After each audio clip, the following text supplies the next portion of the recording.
নলিনী দুৱাৰমুৰা গাঁৱৰ বিধ্বস্ত বাছপথে জীয়াতু ভোগাইছে ৰাইজক। পথ পকীকৰণৰ আহ্বান বিধায়ক ভাস্কৰ শৰ্মালৈ। তিনিচুকীয়া জিলাৰ 124 নং মাৰ্ঘেৰিটা বিধানসভা সমষ্টিৰ অন্তৰ্গত দুৱাৰমুৰা গাঁও পঞ্চায়তৰ 2 নং নলিনী গাঁৱৰ বাট-পথসমূহৰ অৱস্থা আজিৰ দিনতো অতি বিধ্বস্ত আৰু জৰাজীৰ্ণ। বাৰিষাৰ এই পথসমূহে পথাৰ তথা পুখুৰীৰ ৰূপ লয়। উল্লেখযোগ্য যে মাৰ্ঘেৰিটা বিধানসভা সমষ্টিৰ অন্তৰ্গত অতিকৈ পিছপৰা তথা অনুন্নত মৌজা হিচাপে পৰিচিত বুঢ়ীদিহিং মৌজাৰ দুৱাৰমুৰা পঞ্চায়তখনৰ অন্তৰ্গত বেছিভাগ বাছপথেই বাৰিষাৰ সময়ত বিধ্বস্ত আৰু জৰাজীৰ্ণ হৈ যাতায়াতৰ বাবে অনুপযোগী হৈ পৰে। বাৰিষাৰ এই পথেদি যাতায়াত কৰাটো গাঁওবাসীৰ বাবে এক প্ৰকাৰৰ যমৰ যাতনা ভোগ কৰাৰ দৰে হৈ পৰে।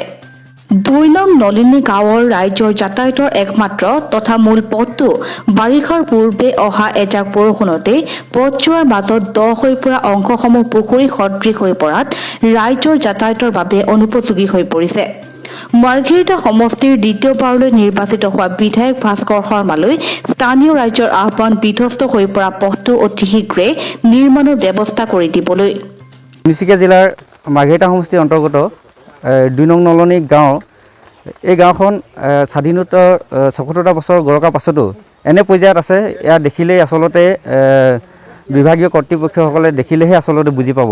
এই গাঁওখন বিগত আমি জন্মলগ্নৰ পৰাই আমি দেখি আহিছোঁ, প্ৰত্যক্ষ কৰি আহিছোঁ যে এই গাঁওখনত চৰকাৰীভাৱে যিসমূহ আচলতে প্ৰাপ্য পাব লাগে সেই পাব লগাসমূহ আজিলৈকে আমি পোৱা নাই। বিশেষকৈ ৰাস্তা পদূলি হওক, শিক্ষা ব্যৱস্থা হওক, সেই সকলোসমূহ আমাক এই চৰকাৰখনে আচলতে এইখন চৰকাৰ বুলিয়ে নহয় বিগত চৰকাৰসমূহ আমাক প্ৰতাৰণা কৰি গৈছে। গতিকে আমি আহ্বান জনাম, নৱনিৰ্বাচিত চৰকাৰখনক আমি আহ্বান জনাম যাতে তেওঁলোকে এই গ্ৰাম্য অঞ্চলত থকা যিসমূহ পথ সেই পথসমূহ যাতে তেওঁলোকে অতি সোনকালে তেওঁলোকে ভাল কৰে তাৰ প্ৰতি আমি আহ্বান জনাইছোঁ। আৰু লগতে শিক্ষা ব্যৱস্থাসমূহো যাতে তেওঁলোকে সম উন্নয়ন কৰিবৰ কাৰণে আগবাঢ়ি আহে সেয়াও আমি আহ্বান জনাইছোঁ। আপোনালোকে দেখি আচৰিত হ'ব যে আমাৰ যিসকল এই অঞ্চলৰ বাসিন্দা, এই গাঁওখনৰ বাসিন্দা, সেই বাসিন্দাসকলে কেঁচা চাহপাত কঢ়িয়াবৰ কাৰণে যথেষ্ট দূৰ খোজকাঢ়ি গৈ বাইচাইকেলত কেৰিং কৰি পেলাই আমি গাড়ীত দিবগৈ লগা হয়। আৰু লগতে ৰোগীসকলক নিবৰ কাৰণেও আমি হাঙি ভাৰ কৰি কেতিয়াবা আমি বাইচাইকেলৰ পাছফালে কেৰিয়াত বহাই এনেধৰণে আমি ৰোগীসকলক মূল পথলৈ আমি উলিয়াই নিব লগা হয়।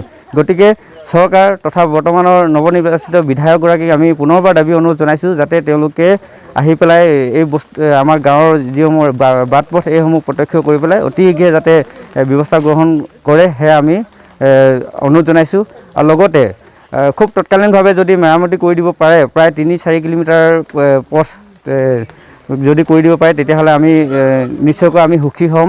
যিহেতু এই বাৰিষাৰ বতৰত এনে অৱস্থা পাইছেগৈ যে খোজকাঢ়ি অহা গাড়ী লৈ অহা বাদে খোজকাঢ়ি যাবৰ কাৰণেও ৰাস্তাসমূহ সম্পূৰ্ণভাৱে বেয়া হৈ গৈছে। গতিকে আমি পুনৰ দাবী অনুৰোধ জনাইছোঁ যাতে তেওঁলোকে আমাৰ এই মূল পথসমূহ যাতে তেওঁলোকে মেৰামতি কৰি দিয়ে। News desk report, Assam green valley news.